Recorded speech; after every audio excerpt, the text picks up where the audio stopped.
Do you know where you can find the fluffiest place on earth? Well, I do, and it's in Japan's Miyagi Zao Fox Village.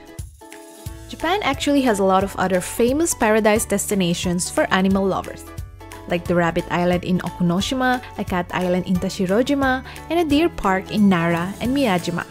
I've already visited the deer parks before, so I decided to go to this fox village next. Besides, I can easily see rabbits and cats anytime that I want. But for wild foxes? Not really. In order to reach the fox village from Tokyo, I first had to take the Shinkansen or bullet train to Shiroishi Zao Station via the Tohoku Shinkansen or Yamabiko Sendai line. The ride took less than 2 hours, and if you have a JR pass, you don't need to pay for your train tickets. Otherwise, the ticket costs 9,000 yen one way. Once we arrive at Shiroishi Zao in Miyagi Prefecture, my friend Kyla and I took a taxi that cost 3,900 yen to the Fox Village, which was just 20 minutes away from the train station. Once there, we headed straight to the front office and paid the entrance fee of 1,000 yen. The Japanese staff don't speak English well, however, they have translated signs and illustrations that will give you all the details that you need. Basically, you should not touch the foxes inside the village, and you should also mind your belongings, especially the smaller things. This is because the foxes can easily mistake it for food, steal it from you, and then bury it somewhere.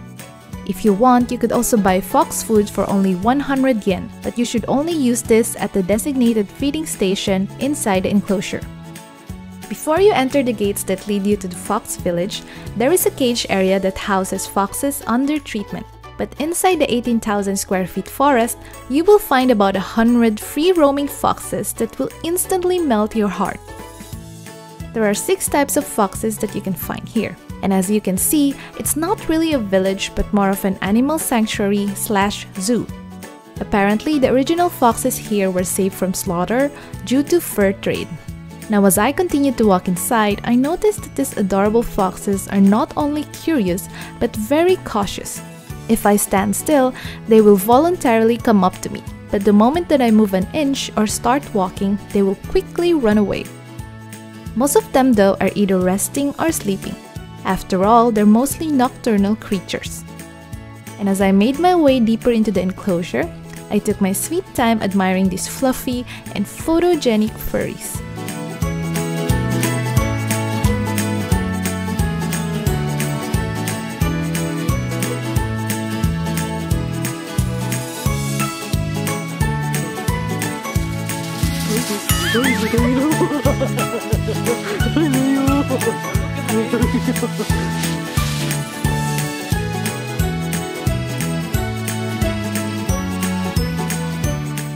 You will find the feeding station somewhere at the top of the forest, and this is the only area where you are allowed to feed the foxes. Now don't worry, it's really easy to spot given the number of foxes who are eagerly waiting for food to be given to them from this platform.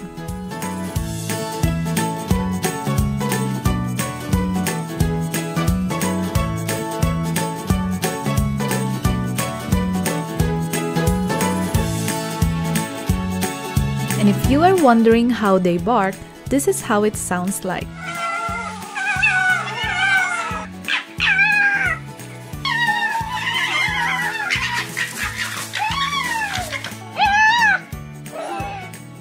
Despite their weird bark, they still remain cute in my books. All in all, I really loved it here, and I do suggest that you visit this fox village when you're in Japan.